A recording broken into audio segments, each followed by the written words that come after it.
చేస్తాడేమో, నా పెన్షన్ తీసేస్తాడేమో, నా అమ్మఒడి కట్ చేస్తాడేమో, లేకపోతే ఇంకోటి చేస్తాడేమో చిన్న భయం ఉండేది. ఇప్పుడు భయం ఉందా ఎవరికైనా? ఏమా భయం ఉందా మీకు? ఇప్పుడు భయం లేదు. ఎందుకంటే వాలంటీర్ అనేటటువంటి వాడు లేదు. స్వేచ్ఛగా ఉన్నారు, నిర్భయంగా ఉన్నారు. ఆ రోజు జగన్మోహన్ రెడ్డి గారు మాట్లాడుతూ ఉన్నారు, మేము ఇంకా ఎమ్మెల్యే 2 నెలలు అవ్వలేదు, నేను ఒక అమ్మాయి కూడా ఇచ్చా అని చెప్పాడు. ఎంతమందికి ఇచ్చావా? 34 లక్షల మంది విద్యార్థులకు ఇచ్చావు. చదువుకున్న విద్యార్థులు ఎంతమంది? 82 లక్షల మంది విద్యార్థులు ఉంటే 34 లక్షల మంది విద్యార్థులకు ఇచ్చారు. ఎప్పుడు ఇచ్చాడండి జగన్మోహన్ రెడ్డి గారు? 2019 మే 30వ తారీఖున ముఖ్యమంత్రి అయ్యారు. అమ్మఒడి ఇక్కడ తల్లులు గుర్తుండాలి, 2020వ సంవత్సరం జనవరి 22వ తారీఖు నాడు ఇచ్చాడు. అంటే ఎన్నాళ్ళైంది? 10 నెలలకు ఇచ్చాడు. మరి మన ప్రభుత్వం వచ్చి ఎన్నాళ్ళైందమ్మా? 9 నెలలు. రేపు మే నెలలో ఈ రాష్ట్రంలో 82 లక్షల మంది చదువుకుంటున్న విద్యార్థులకి, అంటే ఒక ఇంటిలో ఒకరున్నా, ఒక ఇంట్లో 2 ఒక ఇంట్లో 3 ముగ్గురే ఇంట్లో కూడా లేరు ఇప్పుడు. ఎవరు కన్నం లేదు, ఏ తల్లి కూడా.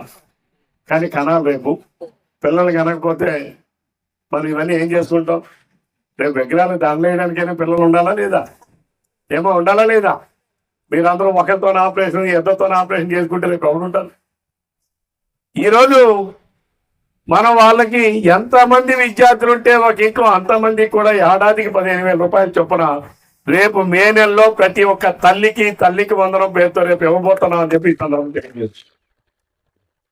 అలాగే రైతు బంధు కార్యక్రమాన్ని అలా చెప్పాము, 20,000 ఇస్తామని. కేంద్ర ప్రభుత్వం 6,000, మనం 14,000. 14,000 రేపు ఇవ్వబోతా ఉన్నాం మన రాష్ట్రం నుంచి. రేపు అది కూడా మే నెల నుంచే రైతాంగానికి కూడా అందరికీ రైతు బంధు పథకాన్ని కూడా ఇవ్వబోతా ఉన్నాం.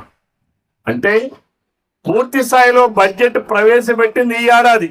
గత ఏడాది కాదు, గత ఏడాది 3 నెలలకే పెట్టాం బడ్జెట్. ముందు బడ్జెట్లో ఏవైతే అంశాలు ఉంటాయో వాటిని కొనసాగించాలి.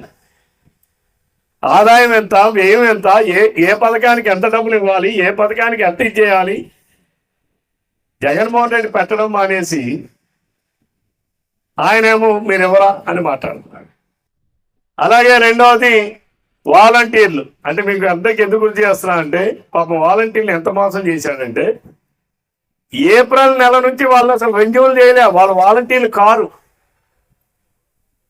వాళ్ళకి అందరికి ఏం చెప్పాడంటే, మా వాళ్ళే డబ్బులు ఇస్తానని చెప్పి మమ్మల్ని చెప్పాడు. వాళ్ళు కొందరు ఇచ్చారు, కొందరు ఇవ్వాలి. తీరా చూసి అధికారంలోకి వచ్చే వాలంటీర్లు మనం చూద్దామనంటే అసలు వాలంటీర్లు రెన్యూవల్సే కాలేదు. అంటే ఈ రకమైనటువంటి తప్పుడు పరిపాలన, అసందర్భ పరిపాలన, రాజ్యాంగ వ్యతిరేక పరిపాలన నడవడం వల్ల నష్టపోయింది ప్రజలు. మనం ఈరోజు మళ్ళా రాజ్యాంగ స్ఫూర్తితో నడవాలి. మనకి అల్టిమేట్గా ఏ ప్రభుత్వం వచ్చిందా, ఏ పార్టీ అధికారంలోకి వచ్చిందా అనేది కాదు. ఏ పార్టీ అధికారంలోకి వచ్చినా ఆ పెద్ద ఆయన రాసినటువంటి రాజ్యాంగం ప్రకారం ఈ రాష్ట్రాన్ని పరిపాలన చేసినప్పుడే పేదవాడికి, మధ్యతరగతి వాడికి, ఉన్నవాడికి అందరికీ కూడా మనకి మంచి జరుగుతుంది.